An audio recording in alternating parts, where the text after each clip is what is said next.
കാർഗിൽ വിജയ് ദിവസിൽ യോദ്ധാക്കളുടെ ദൃഢനിശ്ചയത്തെയും വീര്യത്തെയും ഓർമ്മിപ്പിക്കുന്നതായി കരസേനാ മേധാവി ജനറൽ ഉപേന്ദ്ര ദ്വിവേദി.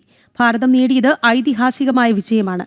പഹൽഗാമിൽ കണ്ടത് പാകിസ്ഥാന്റെ ഭീരുത്വം തന്നെയാണ്. ഭാരതം ഓപ്പറേഷൻ സിന്ധൂരിലൂടെ കനത്ത മറുപടി നൽകിയെന്നും കാർഗിൽ അനുസ്മരണത്തിൽ കരസേനാ മേധാവി പറഞ്ഞു.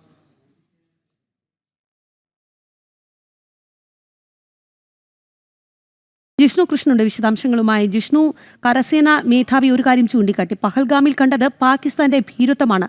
ഇതിനേക്കാൾ വലിയൊരു മറുപടി നൽകാനില്ല ജിഷ്ണു.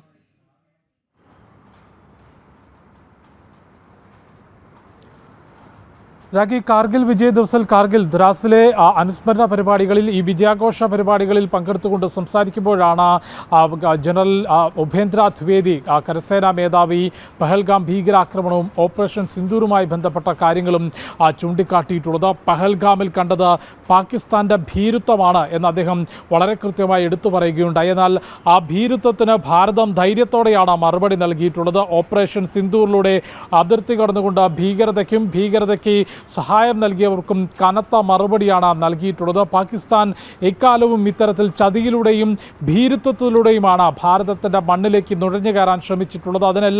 എല്ലാ സമയങ്ങളിലും എല്ലാ കാലങ്ങളിലും കൃത്യമായിട്ടുള്ള മറുപടി നൽകാൻ രാജ്യത്തിൻ്റെ സൈന്യത്തിന് സാധിച്ചിട്ടുണ്ട് എന്ന കാര്യം കൂടി ജനറൽ ഉപേന്ദ്ര ദ്വിവേദി ചൂണ്ടിക്കാട്ടിയിട്ടുണ്ട്. കൂടാതെ ദ്രാസിലെ ഈ വാർ മെമ്മോറിയലിൽ നിൽക്കുമ്പോൾ, ടൈഗർ ഹിൽസിന് സമീപം നിൽക്കുമ്പോൾ 1999 രാജ്യത്തിന് വേണ്ടി ജീവൻ ബലി നൽകിയിട്ടുള്ള, ജീവത്യാഗം ചെയ്തിട്ടുള്ള, പരമമായിട്ടുള്ള ത്യാഗം ചെയ്തിട്ടുള്ള ധീരരായ സൈനികരെ ഓർക്കുന്നു. ആ സൈനികരുടെ ത്യാഗവും രാജ്യത്തിൻ്റെ സൈന്യത്തിൻ്റെ പോരാട്ട വീര്യവുമാണ് അന്ന് ഐതിഹാസികമായ വിജയം ഭാരതത്തിന് സമ്മാനിച്ചിട്ടുള്ളത്. സൈന്യത്തിൻ്റെ വീര്യം എക്കാലവും വർദ്ധിച്ചിട്ടേ ഉള്ളൂ. ആ സമയത്താണ് ഭീരുത്വത്തിലൂടെ അല്ലെങ്കിൽ ഭീരുക്കളായിട്ടുള്ള പാകിസ്ഥാൻ പഹൽഗാമിൽ ഭീകരാക്രമണം നടത്തിയത്. എന്നാൽ ആ ഭീരുത്വത്തിന് ധൈര്യത്തോടുകൂടി ഓപ്പറേഷൻ സിന്ദൂറിലൂടെ ഭീകരതയ്ക്ക് കനത്ത മറുപടി നൽകി എന്നുള്ളതാണ് കരസേനാ മേധാവി വ്യക്തമാക്കിയത്. ഒപ്പം കാർഗിലിൽ ഇന്ന് കാർഗിൽ വിജയ് ദിവസ് ആഘോഷം ദ്രാസിലെ യുദ്ധസ്മാരകത്തിൽ നടന്നു. അവിടെയും വീരമൃത്യു വരിച്ചിട്ടുള്ള സൈനികരുടെ കുടുംബാംഗങ്ങൾ, കേന്ദ്രമന്ത്രി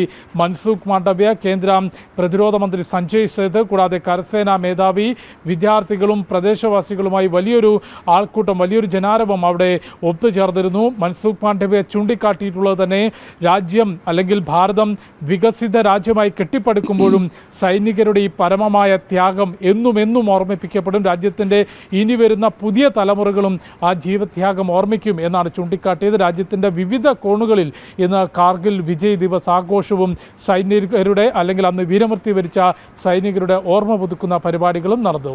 രാഖി, ജിഷ്ണു, കാർഗിൽ വിജയ് ദിവസിൽ യോദ്ധാക്കളുടെ ദൃഢനിശ്ചയത്തെയും വീര്യത്തെയും ഓർമ്മിപ്പിക്കുന്നതായി കരസേനാ മേധാവി ജനറൽ ഉപേന്ദ്ര ദ്വിവേദി. ഭാരതം നേടിയത് ഐതിഹാസികമായ വിജയമാണ്. പഹൽഗാമിലാകട്ടെ കണ്ടത് പാകിസ്ഥാന്റെ ഭീരുത്വമാണ് എന്ന കാര്യവും അദ്ദേഹം ഓർമ്മിപ്പിച്ചു. ജിഷ്ണു കൃഷ്ണനാണ് ഡൽഹിയിൽ നിന്ന് വിശദാംശങ്ങൾ നൽകിയത്.